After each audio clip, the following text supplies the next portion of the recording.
그러니까 이것이 곧 무엇을 의미하냐면 저희가 표현하는 부활입니다. 주님의 부활.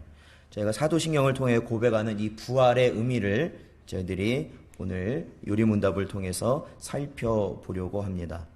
사실 저희가 십자가는 많이 듣고 또한 십자가는 우리가 많이 말하고 십자가에 대해서는 참으로 여러 가지 많은 생각들을 하게 됩니다. 그런데 그와 반면에 좀 더 중요도가 떨어지는 부분 중에 하나가 있는데 그것이 바로 부활이라는 겁니다. 부활. 그러니까 예수 그리스도는 믿지만 예수 그리스도의 십자가는 믿지만 부활을 알지 못하는 사람도 있고 그것을 믿지 못한다는 사람도 있습니다. 그러나 참 복음은 예수 그리스도의 죽으심과 다시 살아나심까지입니다. 다시 살아나심. 그러니까 초기에 사도들을 그리고 초대 교회 성도들은 복음을 전함에 있어서 예수 그리스도의 죽으심도 강조했지만 그와 마찬가지로 예수 그리스도의 다시 살아나심을 또한 저들이 분명히 강조하였다는 것을 저희들은 신약 성경을 통해서 찾아볼 수 있는 것이죠. 그렇기 때문에 저희도 마찬가지죠. 저희도 마찬가지입니다. 우리가 십자가의 은혜를 생각한다면 반드시 예수 그리스도의 부활을 온전히 깨닫고 믿는 것이 그야말로 온전한 복음을 우리가 받은 자의 모습이다라는 것을 꼭 기억하시기 바랍니다. 그래서 오늘 이 요리문답에서는 그리스도의 부활, 우리가 고백하는 장사한 지 4일 만에 죽은 자 가운데서 다시 살아나셨습니다 라는 그 고백이 우리에게 참으로 주는 주님의 부활이 주는 유익이 무엇인가를 오늘 본문은 저에게 보여주고 있는데요. 자, 그 답은 그렇습니다. 세 부분으로 답을 하고 있는데 첫째 부분은 그리스도는 부활로서 죽음을 이기셨으며 죽으심으로써 얻으신 의에 우리로 동참하게 하십니다 라는 거죠.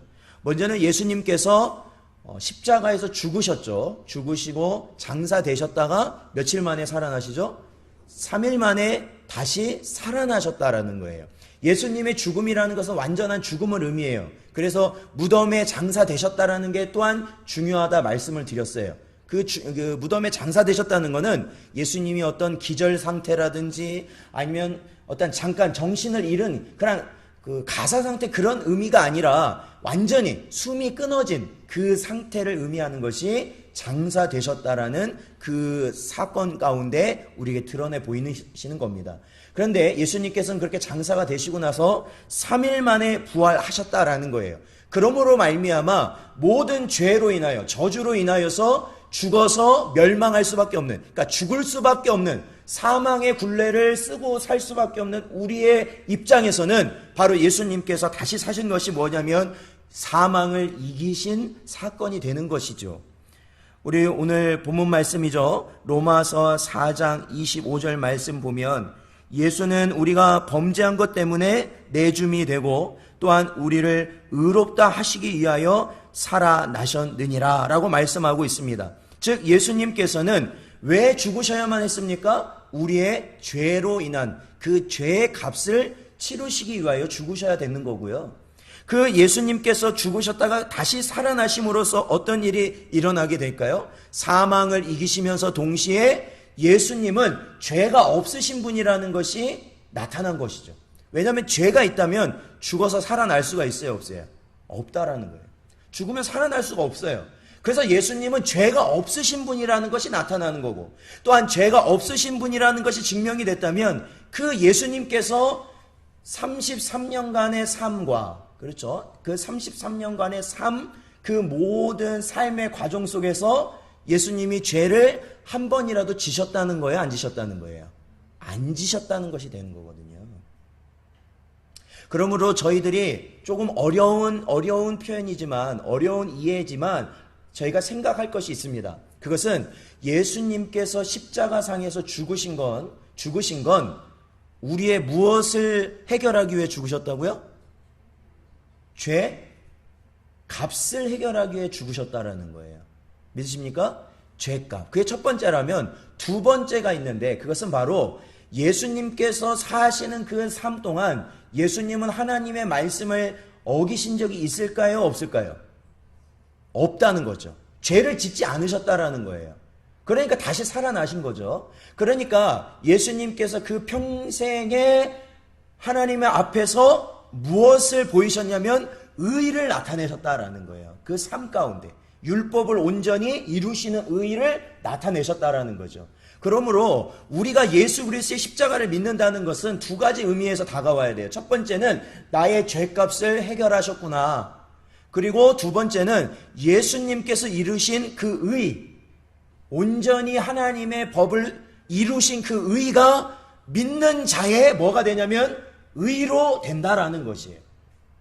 그러니까 우리가 그 계시록에 보면 14만 4천이 셀 수 없는 많은 무리라고 제가 말씀드렸잖아요. 근데 그 셀 수 없는 많은 무리들이 하나님 앞에 나올 때, 보좌 앞에 나올 때 입고 나온 옷이 있어요. 어떤 옷을 입고 나오나요? 흰 옷을 입고 나오잖아요. 그렇죠? 그게 무슨 의미냐면 예수 그리스도의 의를 덧입었다라는 거예요. 그 옷이 의미하는 게. 죄의 옷이 아니라 신의 옷, 즉 예수 그리스도의 의를 내가 덧입었다. 그러니까 그 옷이 없다면 나는 뭐예요? 죄인이에요. 근데 그 옷을 입음으로써 나는 뭐예요? 의인이 되는 것이죠. 의인. 그러니까 예수 그리스도의 의를 우리가 덧입었다. 그래서 그것 때문에 주님은 어떻게 해요? 부활하신 것이다 라는 것이에요. 또 한 군데 찾아보죠. 우리 고린도전서 15장.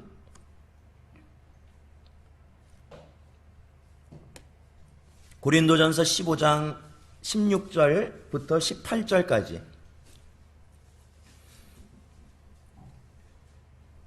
오늘의 부분은 어렵습니다. 어렵지만 성령께서 또한 우리에게 가르치셔야 되는 부분입니다. 자, 고린도전서 15장 16절부터 18절 같이 읽어보죠. 시작. 만일 죽은 자가 다시 살아나는 일이 없으면 그리스도도 다시 살아나신 일이 없었을 터이요. 그리스도께서 다시 살아나신 일이 없으면 너희의 믿음도 헛되고 너희가 여전히 죄 가운데 있을 것이요. 또한 그리스도 안에서 잠자는 자도 망하였으니니 아멘. 그렇습니다. 여기 보면 16절에 보면 사람이 죽었다가 다시 살아난 것은 반드시 일어날 것이라는 거예요. 그러니까 예수님께서도 살아나신 거고 그 예수님께서 살아나신 일이 만약에 없었다면 우리의 모든 믿음, 우리가 가진 모든 믿음은 다 헛된 것이 된다라고 사도 바울은 말했죠. 그냥 우리의 모든 것은 헛된 것이 돼요. 그만큼 부활이 중요한 거라는 거예요. 그만큼 예수님이 다시 살아나셨다는 게 그만큼 중요한 게 됩니다. 그래서 18절에도 보면 그러죠. 또한 그리스도 안에서 잠자는 자도 망하였으리니 라고 말하고 있어요. 이게 뭐냐면 예수 그리스도를 믿는 신앙 안에서 죽은 자들이 있을 거 아닙니까? 성도들의 죽은 성도들, 이미 죽은 성도들도 그것이 다 헛된 것이 된다라는 거예요. 사랑하는 성도 여러분, 오늘 저와 여러분이요, 오늘 이 오후 예배 시간을 통해서 분명히 여러분이 꼭 마음에 새기실 것이 있다면 예수 그리스도의 부활하심을 여러분이 분명히 믿으시기를 주님의 이름으로 축원드립니다. 예수님은 다시 살아나셨어요. 그리고 그 다시 살아나심으로 인하여서 나의 죄의 값을 다 해결하셨고 다시 살아나심으로 인해서 나에게 덧입히실 의를 완성하신 분이 예수님이시다라는 거죠. 그것을 믿지 못한 자에게는 구원이 없어요. 성경에 보면. 예수님을 믿는다고 할 때는 예수님의 십자가를 믿는과 동시에 뭘 또 믿어야 돼요? 예수님의 부활하심을 믿어야 된다. 부활하심. 그러니까 우리가 복음을 전할 때도 마찬가지예요. 우리가 예수 그리스도의 십자가를 전함과 동시에 예수 그리스도의 부활을 전해야 돼요. 왜요? 그걸로 말미암아 우리가 죄의 값을 완전히 해결받은 결과가 나타나기 때문에 그래요. 그리고 우리가 의인이 될 수 있는 개념이 바로 거기에서 시작되기 때문에 그렇습니다. 그것이 바로 예수 그리스도 부활의 첫 번째 유익이다라는 것이죠. 두 번째 유익은, 둘째는 그의 능력으로 말미암아 우리도 이제 새로운 생명으로 다시 살아났습니다라는 겁니다. 우리 로마서 6장 4절, 로마서 6장 4절을 읽어보겠습니다.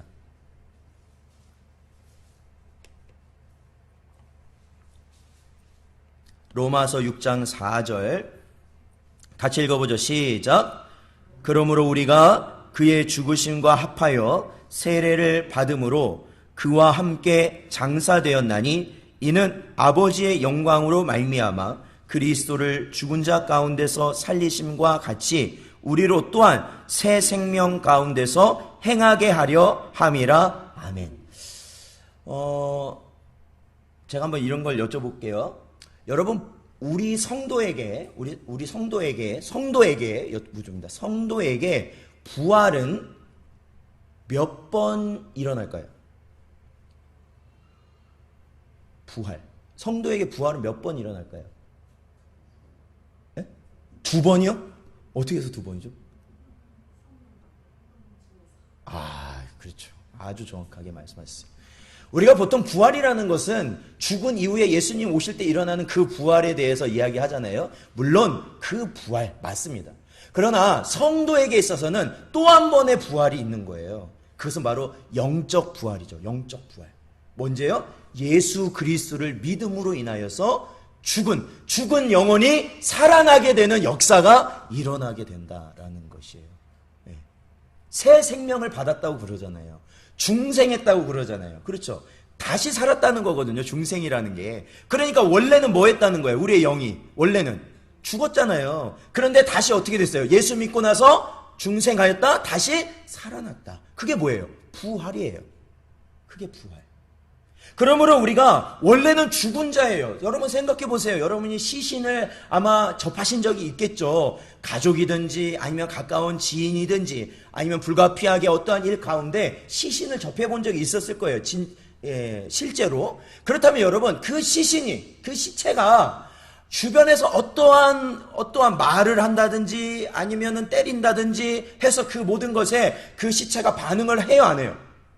절대로 안 해요. 그게 시체예요. 그러니까 우리가 성도가 죄된 나의 옛사람은 죽었다고 그러잖아요. 나의 옛사람은 죽고 뭐가 살아났다고요? 새 사람이 살았다고 그러잖아요. 그런데 우리가 살면서 보니까 자꾸 옛사람이 어떻게 해요? 다시 막 살아난다고 그러잖아요. 그게 안 죽어서 그래요. 안 죽어서. 우리가 어떤 일을 당했을 때 막 우리의 육신의 정욕이 막 일어나는 것은 우리가 죽었다는 거야, 안 죽었다는 거야, 옛사람이. 안 죽어서 그래요. 안 죽어서. 안 죽어서. 왜 자꾸 반응을 해? 죽었다고 고백을 하는데도 반응을 해. 그러면 죽은 거야, 안 죽은 거야? 안 죽은 거예요. 안 죽은 거죠. 의사가 아무리 이 사람 사망 진단했어요. 죽었다고. 그런데 움직여요. 그러면 죽은 거야, 안 죽은 거예요? 의사가 아무리 죽었다고 해도 이 사람 죽은 거야, 안 죽은 거예요? 안 죽은 게 되는 거잖아요. 아무리 내가 하나님 앞에서 저는 죽었습니다 하지만 나가서 자꾸 감정이 막 올라오고 막 그러면 안 죽은 거죠, 옛사람. 근데 이 로마서 6장 4절에 보니까요. 그러므로 우리가 그의 죽으심과 합하여 세례를 받음으로 그와 함께 장사되었다라고 말하고 있어요. 그것이 뭐냐면 바로 옛사람이 그렇게 된다라는 거예요. 옛사람. 예수님이 십자가에 못 박히실 때 그 옛사람이 못 박혔고, 예수님이 사망의 자리에 들어가실 때 바로 우리의 옛사람도 바로 그곳에 함께 들어가게 되었다. 그러므로 예수님이 다시 살아나실 때인 것처럼 우리의 육신 또한, 우리의 영혼 또한 새로운 생명으로 이제는 거듭나게 된다라는 것이죠. 옛사람은 죽고 새 사람이요. 그래서 옛사람은 반응하지 않지만 이제는 새 사람이 돼서 새 생명 가운데 행하도록 하나님께서 역사하신다라는 것이죠. 그러니까 똑같아요. 모습은 똑같아요. 여기 계신 권사님들도 그렇고 집사님들도 그렇고 저도 그렇고 옛날의 모습이나 지금의 모습이나 외형적으로는 똑같아요. 근데 뭐가 달라진 거예요? 뭐가 바뀌었어요? 속이 바뀐 거죠. 죽은 영이 산 영으로 바뀌게 된 것이죠. 그러니까 전에는 하나님의 말씀에 전혀 반응하지 않지만 이제는 살아났을 때는 하나님의 영에 어떻게 하는 거예요? 반응을 하기 시작하는 거예요. 반응을 하기 시작해요. 바로 예수 그리스도의 부활은 그러한 능력을 우리에게 허락하신 사건이 바로 예수 그리스도의 부활이죠. 자, 에베소서 2장 4절부터 6절도 한 번 더 보겠습니다.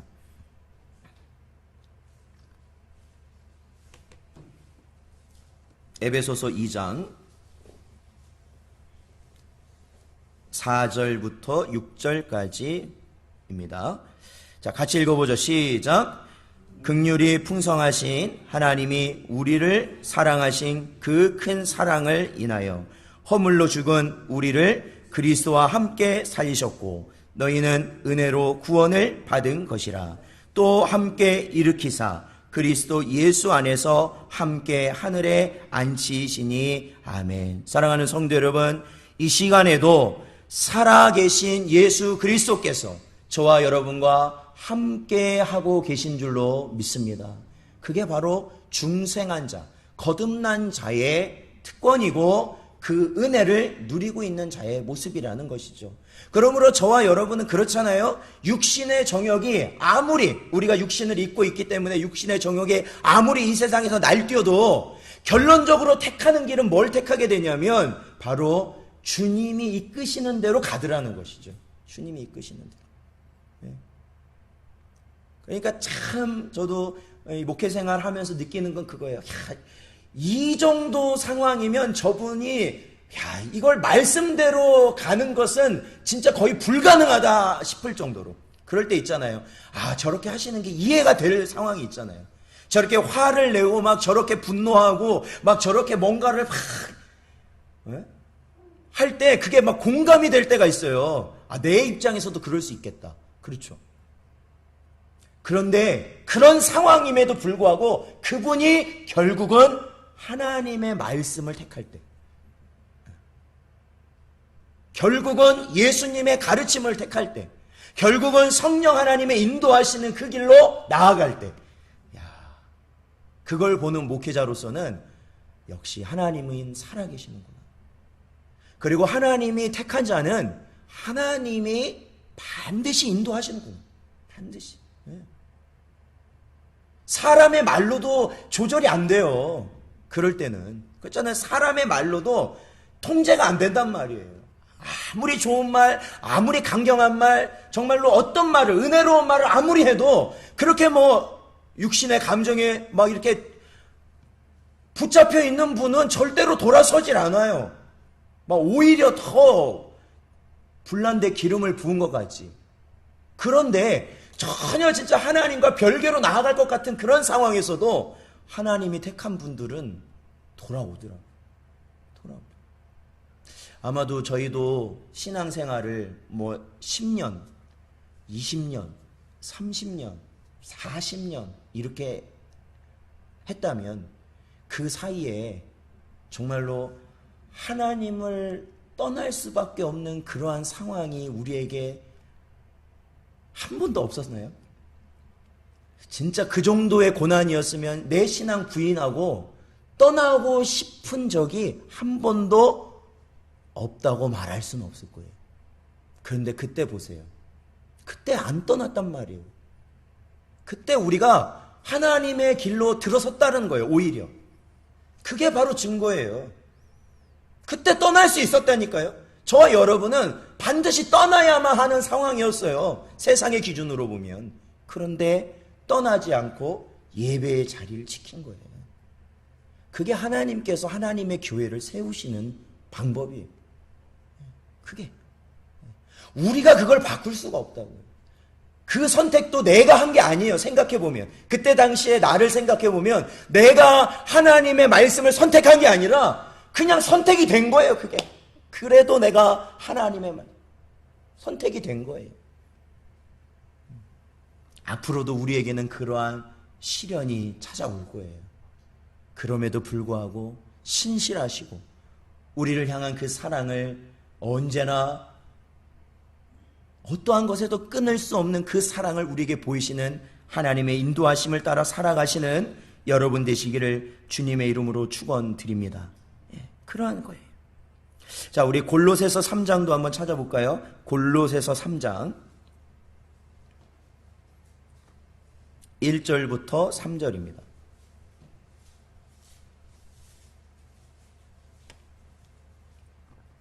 골로새서 3장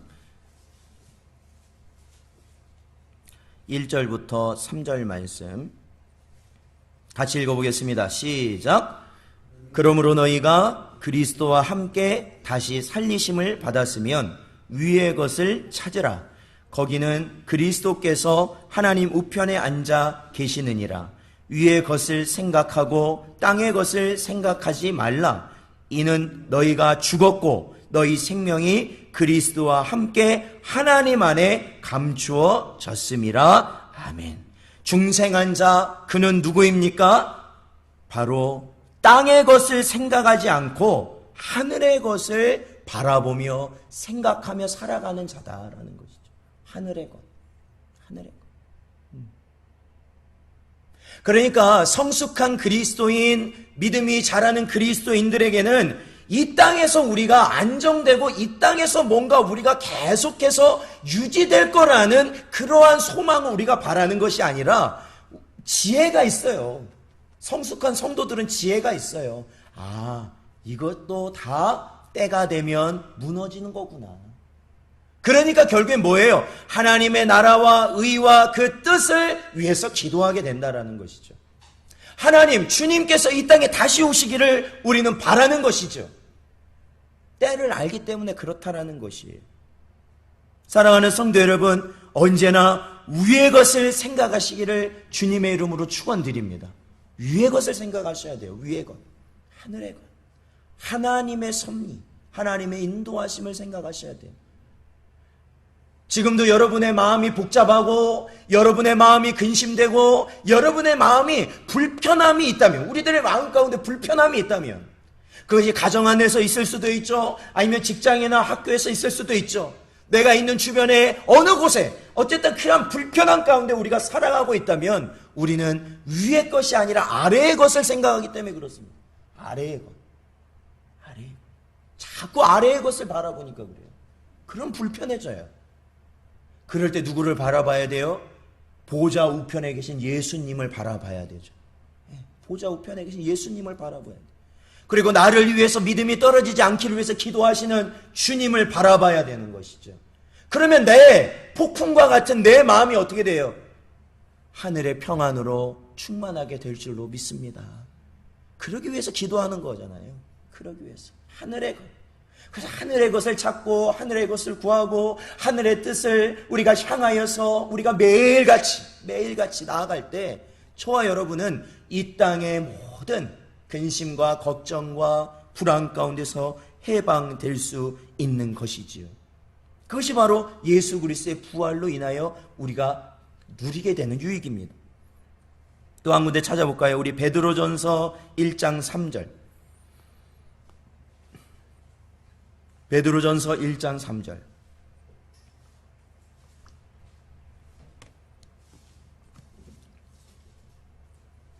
베드로전서 1장 3절 말씀입니다.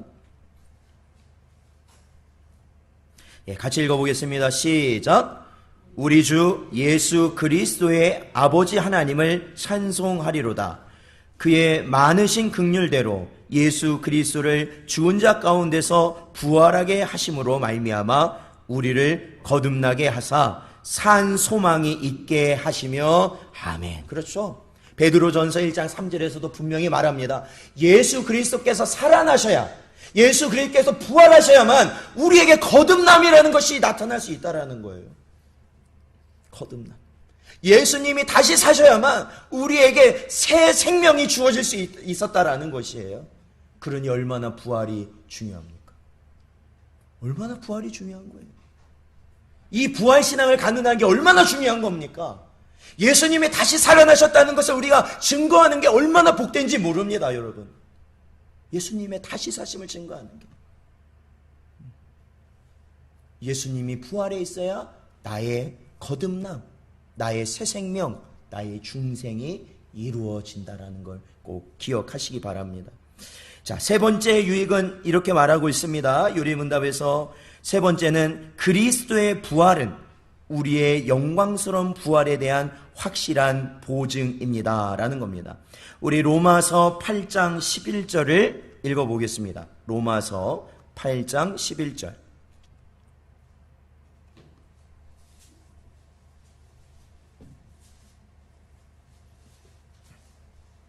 로마서 8장 11절 말씀입니다. 같이 읽어보겠습니다. 시작.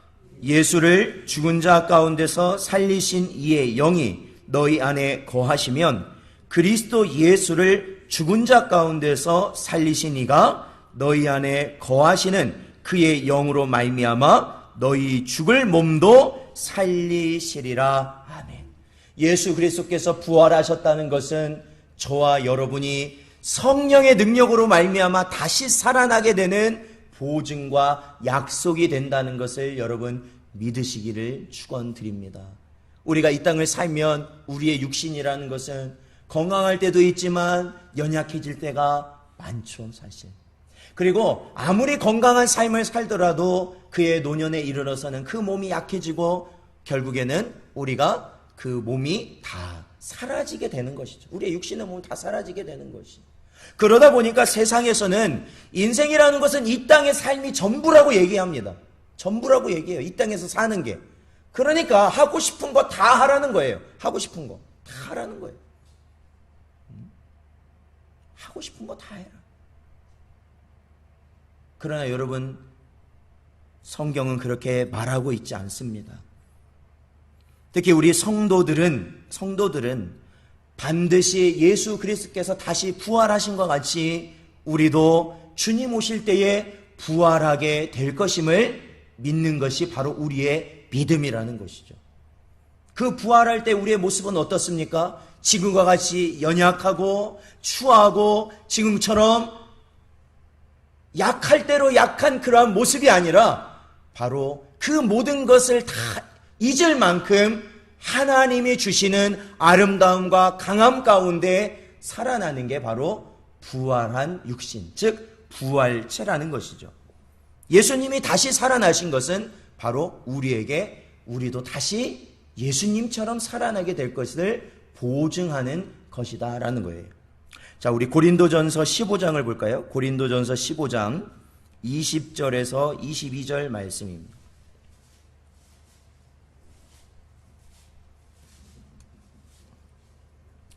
고린도전서 15장 20절에서 22절 말씀. 자, 같이 읽어보겠습니다. 시작. 그러나 이제 그리스도께서 죽은 자 가운데서 다시 살아나사 잠자는 자들의 첫 열매가 되셨도다. 사망이 한 사람으로 말미암았으니 죽은 자의 부활도 한 사람으로 말미암는도다.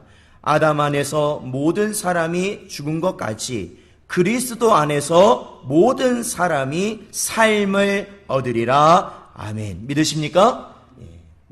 아담으로 인하여서, 아담이 죄를 짐으로 인하여서 그 모든 후손이 다 죽을 것이었지만 이제는 예수 그리스도가 부활하신 그 사건을 기점으로 해서 우리도 다시 예수 그리스도와 같은 새로운 생명을 얻고 영생 복락을 누리게 될 거라는 그 소망을 가지게 되었다라는 것이죠. 이제 진정한 삶을 누리게 되는 거예요. 이제 진정한 삶. 이제 진정한 삶. 이 땅에서는 아무리 진정한 삶을 살려고 해도 이 세상에서는 그 삶을 이룰 수가 없는 것이죠. 이룰 수가 없어요. 그래서 아무리 뛰어난 철학자도, 아무리 뛰어난 현인도, 아무리 뛰어난 모사들도 결국에는 이 땅에서 이루지 못합니다. 이루지 못해요. 이루지 못해요. 그러나 정말로 참된 삶을 이루게 될 곳은 새 하늘과 새 땅, 우리 주님이 함께 하신 그곳이다라는 거예요. 그곳이다. 그곳이다.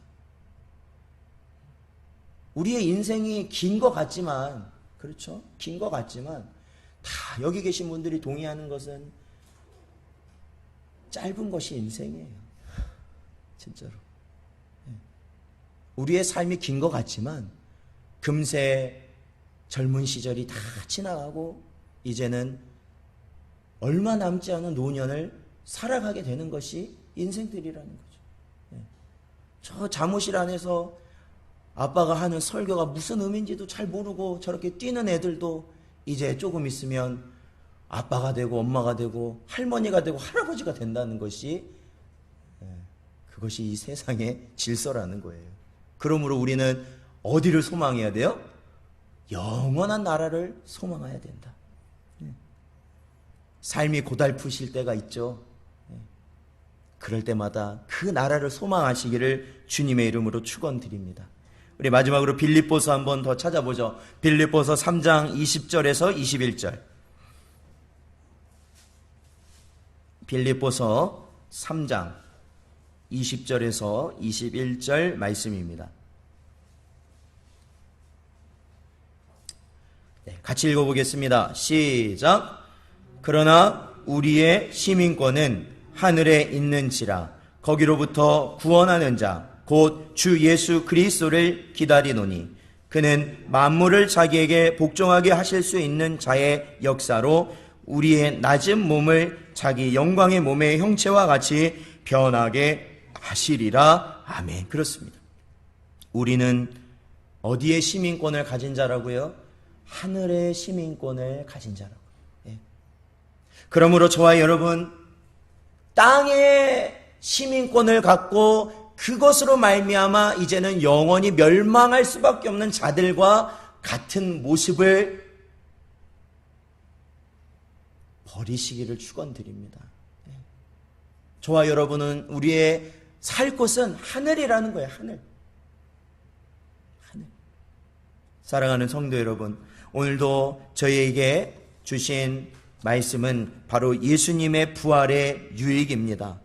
바로 예수님의 부활로서 우리는 새 생명, 그리고 예수님의 부활로서 말미암아 우리는 새로운 그 생명을 가지고 살아가게 될 모든 능력을 받음과 동시에 또한 예수님처럼 부활하게 되는 존재가 되었다라는 것을 기억하시고 언제나 한 주간의 삶 가운데서 하늘의 시민권을 가진 자로서 언제나 살아가시기를 주님의 이름으로 축원드립니다.